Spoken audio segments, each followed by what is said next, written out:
Join me as the Little Hut Podcast and Brown on Cleveland as we take on the challenge of holding abusive officials accountable for fairness. Let's see if we can make a real difference. Accountability is crucial to ensuring fairness and justice in our society. When those in power abuse their positions, we must hold them accountable as a community. This concept is vital for maintaining trust in our institutions and serves as a deterrent against future abuses of power. One of the biggest challenges we face when trying to hold abusive officials accountable is the systemic issues that often protect them. These individuals may be embedded within a network of like-minded people motivated by self-interest or a desire for power. This can make it difficult to expose and address the abuse, as those in power may use their influence to silence or discredit whistleblowers or victims. Another challenge is the lack of transparency in many institutions. When abuses occur, they are often swept under the rug or covered up, leaving victims without any recourse or justice. This lack of transparency also makes it difficult for the general public to hold officials accountable, as they may not even be aware of the abuse in the first place. Furthermore, even when abuses are exposed, there may be a lack of political will to hold officials accountable. This can be due to various factors, including political alliances, corruption, or a desire to avoid controversy. When this happens, it sends a dangerous message that those in power are above the law. Sometimes, officials are held accountable, but the consequences are minimal. A slap on the wrist or a temporary suspension may not be enough to deter future abuses of power. In these situations, it's essential that we, as a community, continue to push for greater accountability and consequences for those who abuse their positions. Brown on Cleveland says, "I will push a political agenda, but I am not. I am going to support an agenda that should be pushed regardless of political affiliation, sex, or gender." In the news, there is the story of a Cleveland councilman who is under investigation for making inappropriate comments to women. This information is based on several media outlets. Recently, TV19 News headlines stated that the councilman is being accused of harassment, assault, and being a sexist bully. As this councilman faces public beating and scrutiny, others who are guilty of the same thing or at least similar behaviors must be reprimanded and face public scrutiny. Real talk, they are not special, they have not been caught in the act. Some will scream, the councilman is innocent until proven guilty. Others will say it is politics. We will tell you that it is neither.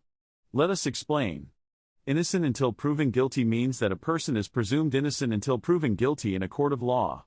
This principle ensures that the prosecution has the burden of proof and that the defendant does not have to prove their innocence. The key word is presumed. Presumed means to believe something true because it is highly likely, although you are not certain. Secondly, what is politics?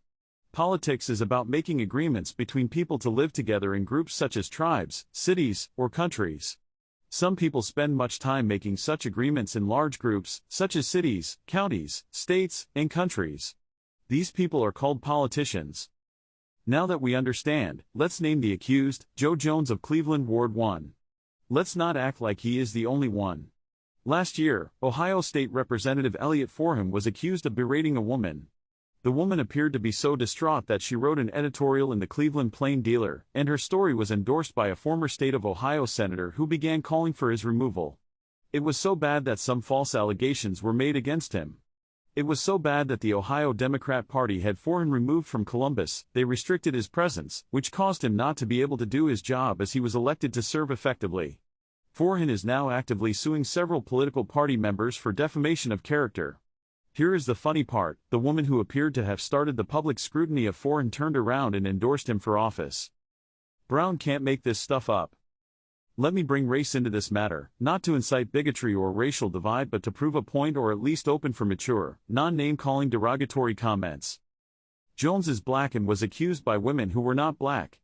Forham is white and was accused by a woman who is not white. Interesting, right? Both stories made the media. Forham suffered media blows and embarrassment, but he is fighting back.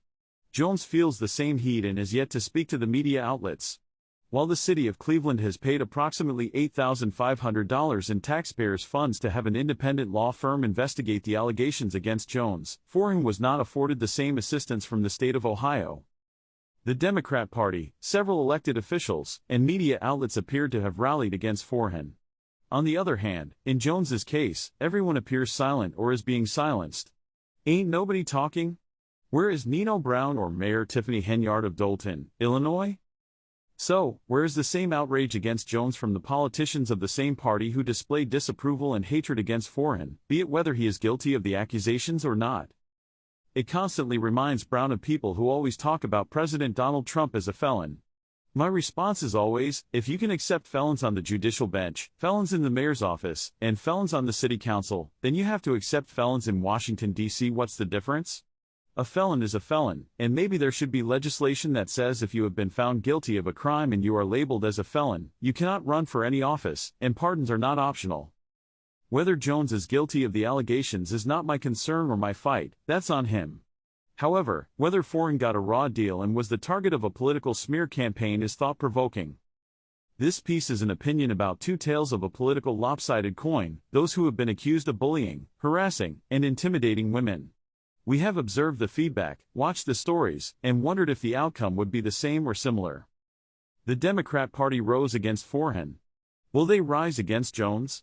If not, under what premise or direction will they reference? Citizens will win only when political parties and their affiliated organizations can create policies that denounce such behaviors. Should Jones be removed from the Ward 1 council seat if found guilty? Council President Blaine Griffin may have a say now, but the Cleveland Ward 1 voters will ultimately decide. We will reserve our opinion. However, this is election 2025, and every Cleveland, Ohio, council seat, including the mayor, is up for grabs. The city of Cleveland, Ohio, and other municipalities must create a no-bullying zone. Citizens should promote this effort and demand guilty parties resign while reframing from enticing endorsements, broken promises, and political affiliations you are not part of.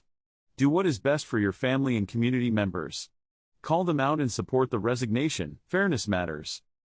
Thanks for watching. We would love your thoughts on this important issue in the comments below. If you're new here, consider subscribing to more content on accountability and fairness.